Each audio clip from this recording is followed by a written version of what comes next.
Hi, Maija. I'm Hi. sorry to interrupt.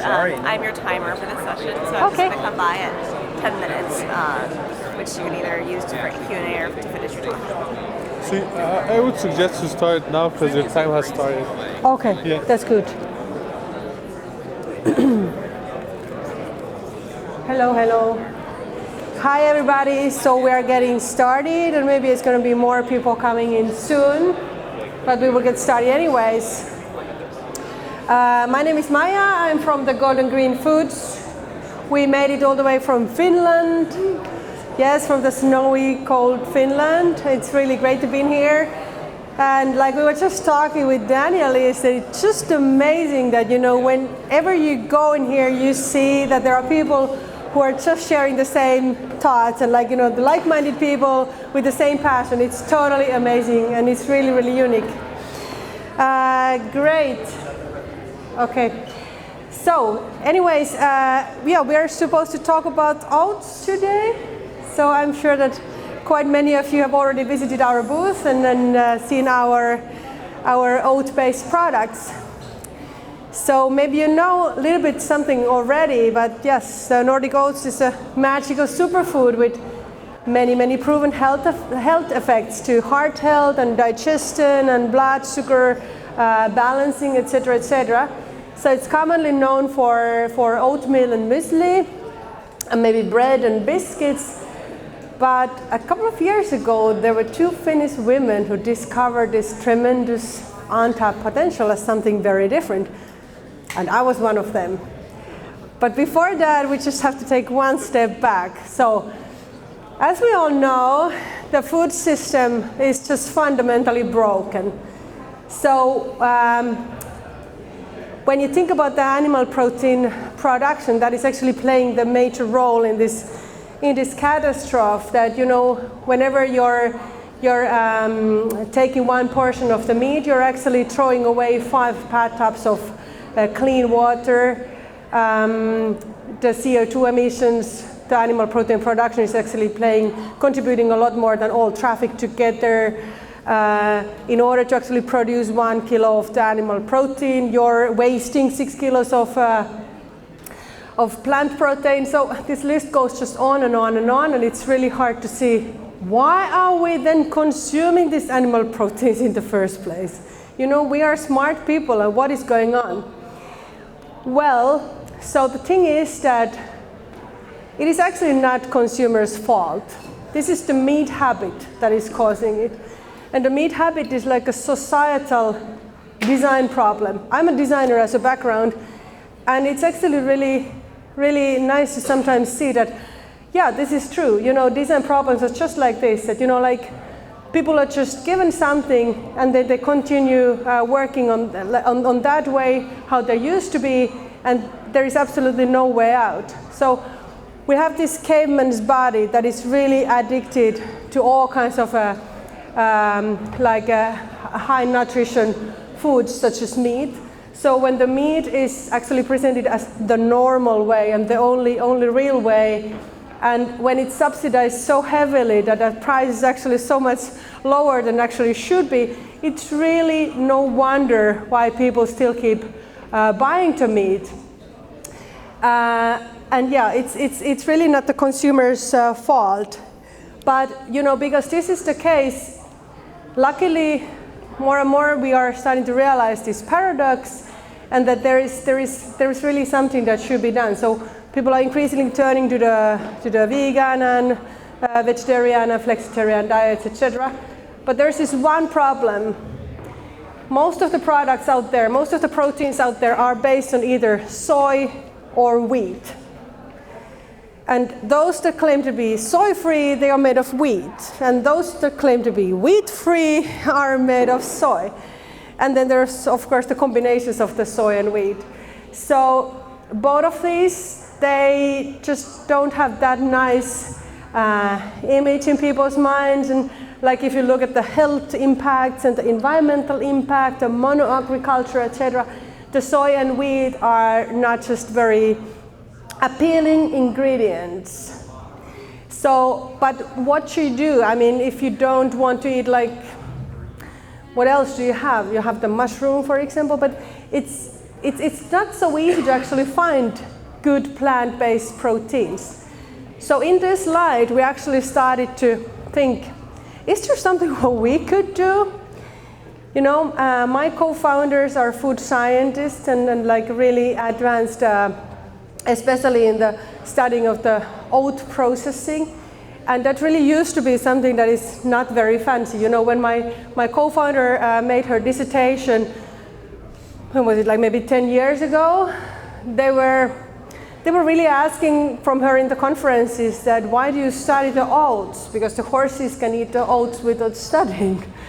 So that's so funny that, you know, suddenly there is an ingredient that didn't quite get the value that it should be having.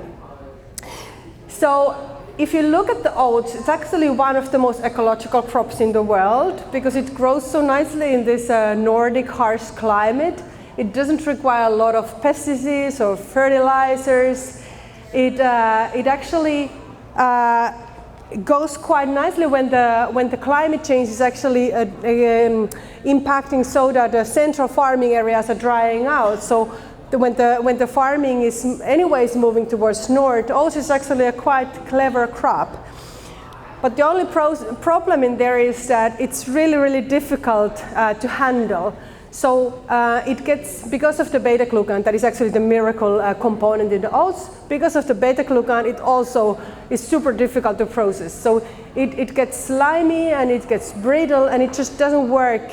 For example, to say in baking, it doesn't work at all the way the wheat, for example, is working. So this is the reason why it actually has been it hasn't been put into the center of the development. But anyways, we decided to give it a try. And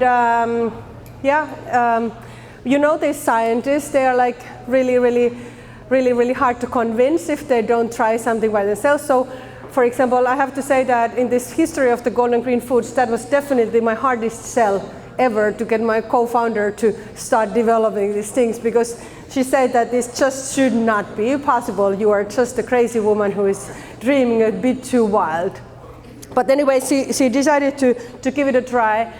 And one of the major findings was that when we realized that actually, in order to get the perfect protein quality, the perfect complete amino acid profile, you have to combine the grains and the legumes. Because when you only have the grains, you have like some amino acids way too high, and then just vice versa with the legumes. But they are just combining each other so that when you have like an optimal composition, you actually have a quality that is as good as in the animal proteins. Okay, so yes, with the little effort, we finally got this first product created that is called pulled oats, and it has about 30% of protein, like 30 grams of protein in 100 grams, so super high protein content, but also the quality just as good as in the meat products. Only 5 ingredients, like the oats, yellow peas, faba bean, oil and salt, so super clean, short ingredient list. And it's only mechanically processed, and it has this fibrous structure that is very tender. So like, for example, when you look at some of the soy products and also some of the wheat gluten products, they might be very stiff and like almost rubbery. So in order to actually have this like really nice and tender structure, having this composition of the oats and legumes is actually quite smart. But yeah, I mean, if there is somebody who still hasn't tasted it, yes, there's still some samples free on our booth. And yeah, so we like to call it like a perfect protein, and the perfect protein in this case, I don't think it means only the perfect in the nutritional quality, because if that would be perfect, then the meat actually should be perfect too. But because we know that the meat is not at all a perfect protein when you look from the sustainability perspective.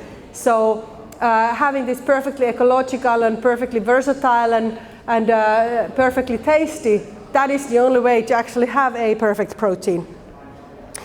Yeah, and this is exactly the point what I mean, what is our philosophy in the food tech. That I think that, you know, it has just come to a kind of like a way of working that too often the food tech means just destroying things, you know, kind of like adding more and more and more until you have something that kind of like holds itself. So let's say that, you know, you have the basic ingredients, but it's not quite okay yet. So you start adding the stabilizers and the filling agents and the preservatives, and suddenly it's more and more and more and more and more. But our philosophy really is that, you know, that these ingredients should do the job by themselves.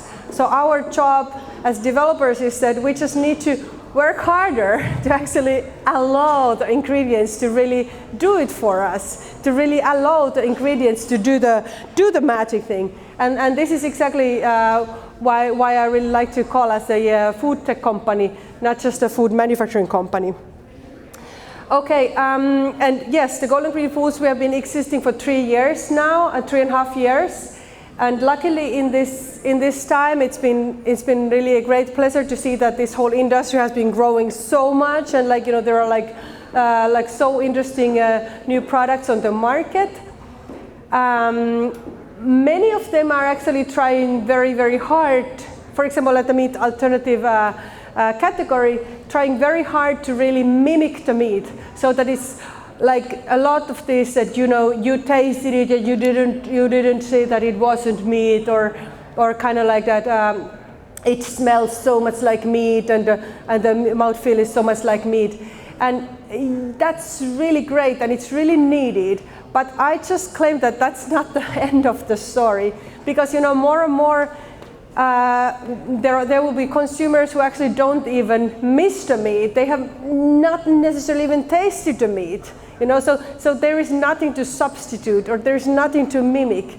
And if you think about, like, you know, just your normal daily lives, that you're in the middle of something and then you just want to make a really good veggie lasagna, it is not so that you would necessarily want it to be bleeding. You know, you just want to have a good plant protein that stands on its own and tastes is good and is so versatile that you know that you're going to get a really good end result, and the nutritional content is going to be good.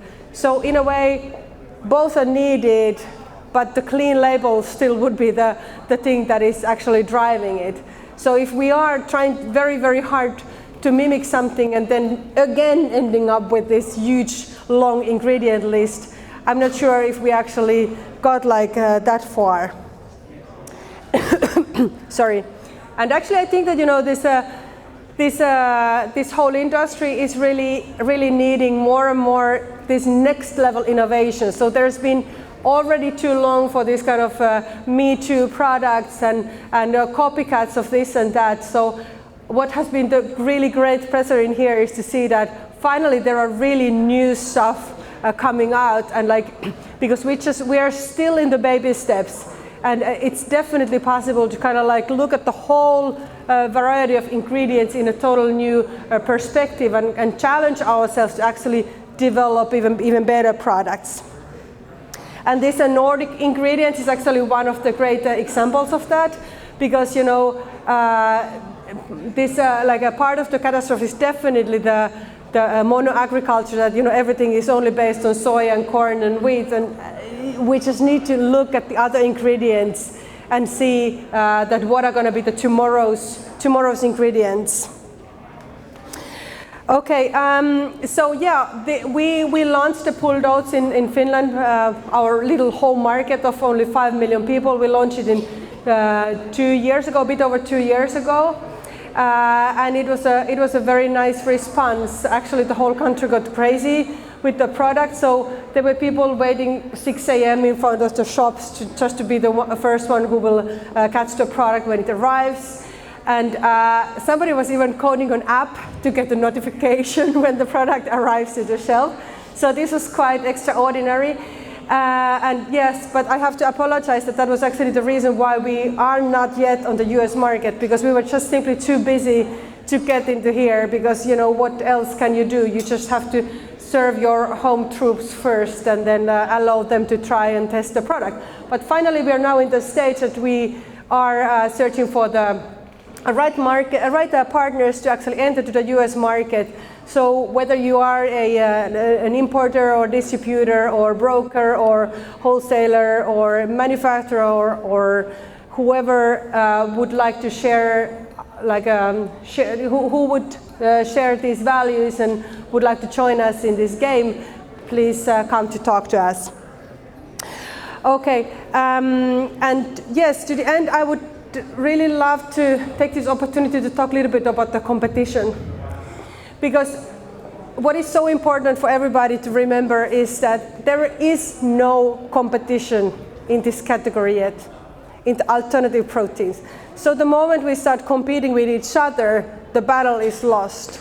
We have to remember that we are in the same boat and we have the same lighthouse, and the only competitor is the meat habit, well, animal habit. So we just need to work together and really get this whole category and the whole field raised, and there is definitely going to be market for everybody, but we cannot be competing with each other at this point. We're all here to make the world a better place, and that is so exciting to actually see that you can really do something little to actually have a big impact. And we are living great times. We're really privileged to live these times because we are the ones who are actually going to have that impact.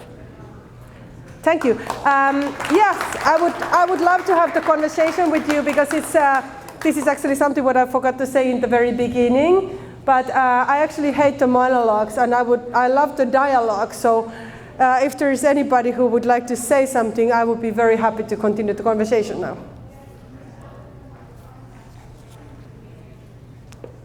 I just have a Yes. personal question. Like, when was your aha moment?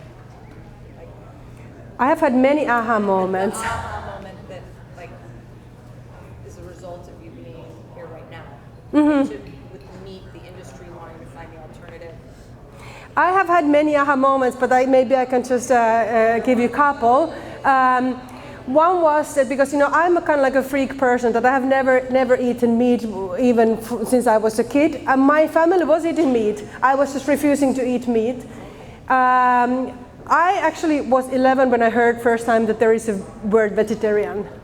And there was a kind of like a moment when I saw that, wow, there's somebody else who is as freak as I am, that there is kind of like a tribe that maybe I belong to. And actually it was an aha moment when I realized then, again, like a lot later, that, hey, wait a minute, maybe this is the right way. Maybe I was right the whole time. Because when you kind of like, I was a kid in the 80s, so, you just remove the meat. I was the one who was kind of like picking out the meat from the dish. So actually, it's so enlightening to see that, wow, I'm not on the special diet anymore. This is so great. And then the other thing was that when we first introduced the pulled oats to the market, we actually thought that we are just going to make like some trials. We actually had like a nice batch research for 2 weeks, and there was a plan that we are going to test it first, like next to the sauerkraut, and then next to the chicken, and then next to this, we had this one shop owner who was very, very kind of like forward thinking, and he had promised to make the test with us. But in the first 2 hours, everything was gone. And he came to say like, I want to invest in this company now.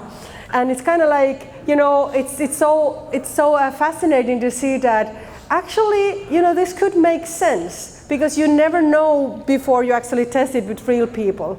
And actually, I think that this is exactly from the kind of like from the design background and the design thinking, that like really trying something with real people when you don't feel that you're just ready for that yet, it's actually the best thing you could do, so that you can kind of like have this acid testing a little bit earlier than you think, because that kind of like gives you the confidence that, hey, we are actually moving to the right direction.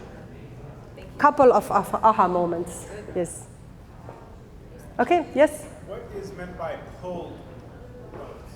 So why, like pulled pork as a terminology, That's you're associating sort of a food is pulled, but is there something about the process that why it's called pulled? Yeah, and this is actually quite amazing. I mean, because we didn't even plan to call it pulled oats, but it was actually so that when we actually did these trials at these supermarkets in Finland, so we were actually calling it the golden green protein or something like that. And then people started to call it pulled oats in our own language.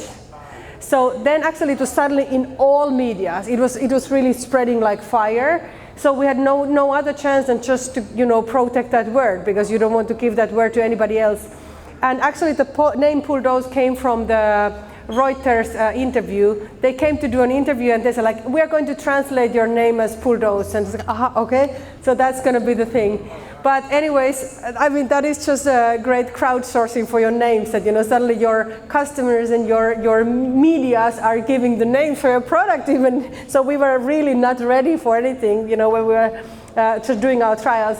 But still kind of like this, the pulled means that it's like having this fibrous structure, and it's not like a falafel or something like a mass, but it's more something that is like actually having the fibrous content, yes. Yes?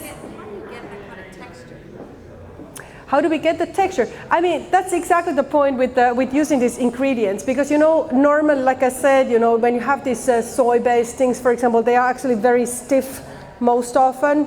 So having this composition that is using the oat bran and then these certain types of legumes together. But yeah, I mean, it is done with like a mechanical processing, so there is no chemicals in use in there. But this is quite marvelous. I mean, like I said, when you actually with minimal processing, you actually try to let the ingredients to do the job, you sometimes see something that is quite surprising.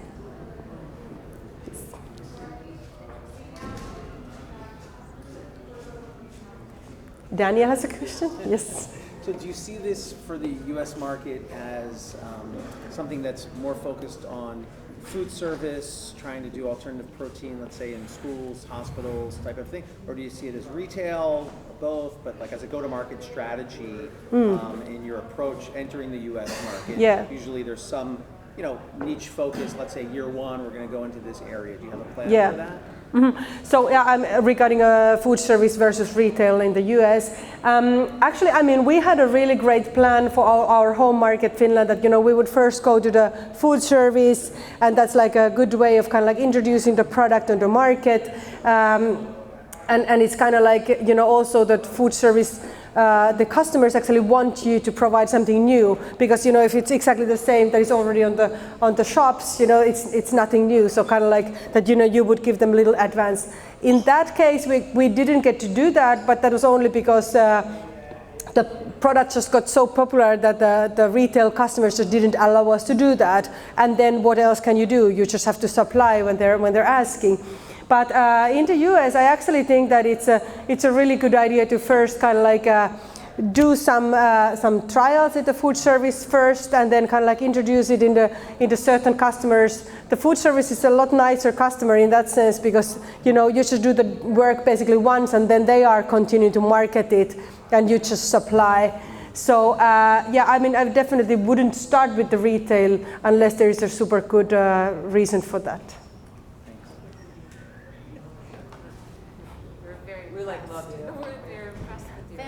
Yeah, thank you.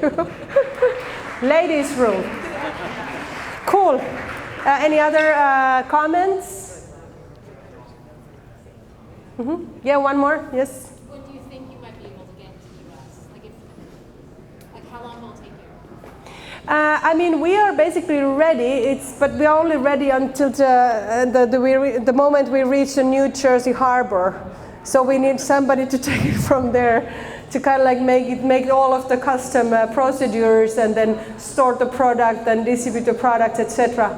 But I mean, we have now actually build our, this is something what I forgot to mention is that we definitely didn't plan to build our own factory. You know, we were just a small group of 5 people, 3 co-founders and 2 workers. Come on, you cannot start building a factory. But there was absolutely no other way. We really turned every stone and we realized that that's really going to be the only way. We have to build our own factory. And then we started to do that. And for a long time it was actually so that we were just like fighting very hard to actually get this supply and demand to match. But now we are actually in the situation that we have a little bit of capacity so that we can actually start like first importing the product in here or exporting the product so that somebody can import it, and then like little by little working towards the domestic production in here. But yeah, I mean, we have the frozen products and we have the dry products, and we are very soon ready. We just need to find the right partners. Great. Okay. Yes, but I mean, this has been a wonderful day. Thanks, everybody.